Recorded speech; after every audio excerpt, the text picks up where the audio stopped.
সবার উদ্দেশ্যে একটাই কথা বলবো, প্রিয় ভাই বোনেরা, মানে আমরা আর কখনোই এইরকম একটা জায়গায় আসতে পারবো না। কত স্বপ্ন, কত আশা, কত ভরসা নিয়ে আমরা এখানে এসেছি, তাই না? তো সবার উদ্দেশ্যে বলবো, তোমরা তো মাত্র একটু পরিশ্রম করে হাল ছেড়ে দাও। ভাইয়ারা অনেক বেশি পরিশ্রম করি, আরো অনেক বেশি পরিশ্রম করি। নিজের দায়িত্ব, ফ্যামিলির দায়িত্ব, বিজনেসের দায়িত্ব, ক্লাস, কোনো কিছু কিন্তু বাদ দেই না। দূর থেকে মানুষ ভাবে অনেক ভালো আছি, আসলে নিজে কখনো কাউকে বুঝতে দেই না যে আমি কত টেনশনে আছি, আমার রাত 2টার সময় ঘুম হয় না।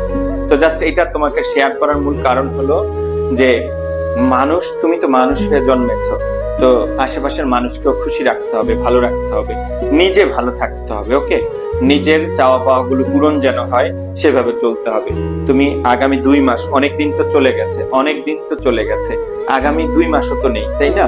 আর 1-1.5 মাস অনেক বেশি পরিশ্রম করো, একদম হার্ট এন্ড সোল ট্রাই করো, আমি পারবো, এরকম একটা স্বপ্ন দেখো।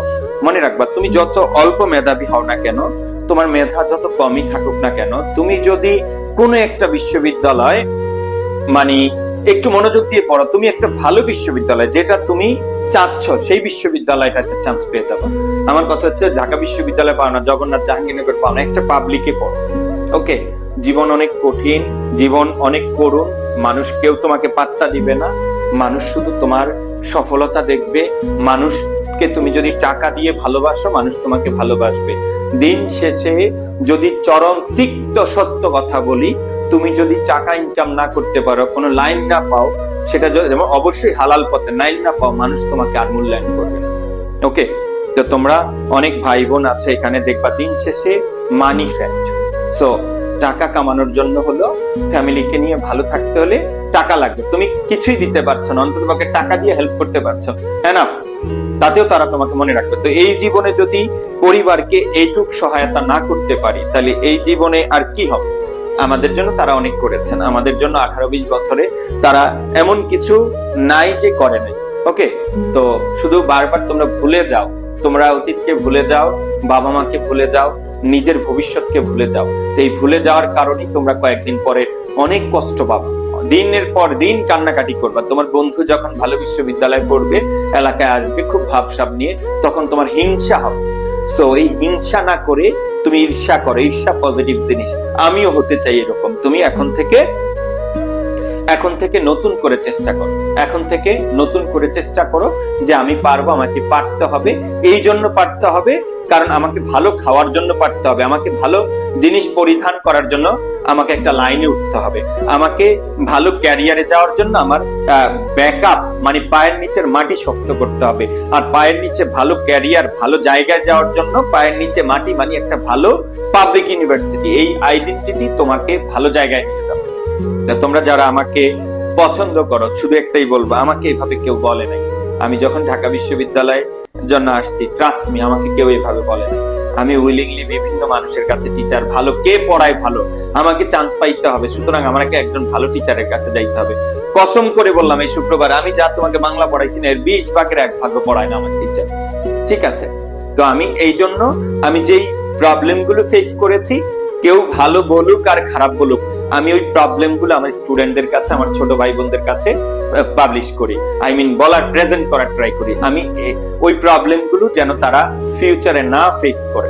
মনে রাখবা, তোমাকে ভালো কিছু হইতে হলে, টাকা কামাইতে হলে, তোমাকে শিক্ষা যদি থাকে তাহলে টাকা আসবেই একদিন, পরিশ্রম করলে। ওকে, আর যদি শিক্ষা না থাকে, এখন বলবো ভাই অনেকেই তো শিক্ষা না হয়ে টাকা কামাইতেছে। হ্যাঁ, তুমি যাও না ভাই, ওই যে দেখো, তুমি নিউ মার্কেট যাও, দেখো অনেক অশিক্ষিত মানুষ অনেক কোটি কোটি টাকা কামাই ফেলছে। এখন তুমি আজকে যায় নিউ মার্কেট একটা দোকান নিতে যাও না, জীবনও পারবে না, সুযোগ নাই। যারা কামাইছে তারা ওই জায়গাগুলো ধরে রেখেছে। এখন তোমাকে যদি খেলতে হয়, ব্রেন দিয়ে খেলতে হবে, মেধা দিয়ে খেলতে হবে, আদারওয়াইজ এই দেশে টিকা তোমার দ্বারা পসিবল না। তুমি চাইলে একটা বিজনেস দাঁড় করায় ফেলতে পারবা না ওই আগের মতো বোকা মানুষের মতো, যে বেটা শিখ লিখতে পারে না, তারও 5টা দোকান আছে। বসুন্ধরায় গিয়ে দেখবা, যে বেটা পড়াশোনা পারে না, সে এখন সাদা পাঞ্জাবি, সাদা পাজামা পরে চলাফেরা করে, বিকজ এগুলো আগে সম্ভব ছিল। আর এই মুহূর্তে তোমাকে খেলতে হলে মেধা দিয়ে খেলতে হবে, ব্রেন দিয়ে খেলতে হবে, সাহস নিয়ে খেলতে হবে। যদি তোমার মধ্যে শিক্ষা না থাকে, রিস্ক নেওয়ার ক্যাপাবিলিটি, রিস্ক নেওয়ার সাহস তোমার থাকবে।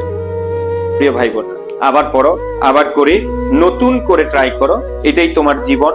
তুমি যদি শিক্ষিত হও তোমার পরবর্তী প্রজন্ম ভালো থাকবে, আর তুমি যদি অশিক্ষিত রয়ে যাও তোমার পরবর্তী প্রজন্মের অবস্থা আরো খারাপ হবে।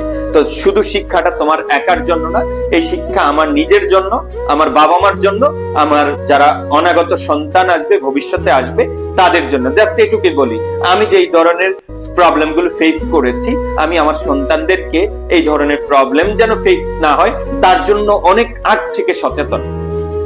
সো তুমি আমার ভাই, তুমি আমার বোন, আফটার 5 years 4 years তোমরা পরবর্তী প্রজন্ম যখন আসবে তখন থেকে অনেক বিপদে পড়ে যাবে। তাদের জন্য হলো তুমি একটা ভালো জায়গায় যাও, তারা যেন কোনো কিছুর অভাবে না থাকে, তারা যেন খারাপ না থাকে। হয়তো ভাইয়ার মুখ থেকে এই কথাগুলো শুনছ, খারাপ লাগে, বাট এটাই বাস্তবতা। আমার চেয়ে কেউ যদি সিনিয়র কেউ এসে বলতো তাহলে তোমার আরো ভালো লাগতো। তো সবাই ভালো থাকবা, নতুন করে শুরু করো, সবার স্বপ্ন পূরণ হোক। ভাইয়ার কথা মনে রাখো, আমরা আস্তে আস্তে শেষ পর্যায়ে চলে এসেছি। যারা আইসিইউ ব্যাচ 1 আমি চেষ্টা করেছি তোমাদেরকে দেওয়ার জন্য, ইনশাল্লাহ। সবাই ভালো থাকবা, আল্লাহ হাফেজ, আসসালামু আলাইকুম।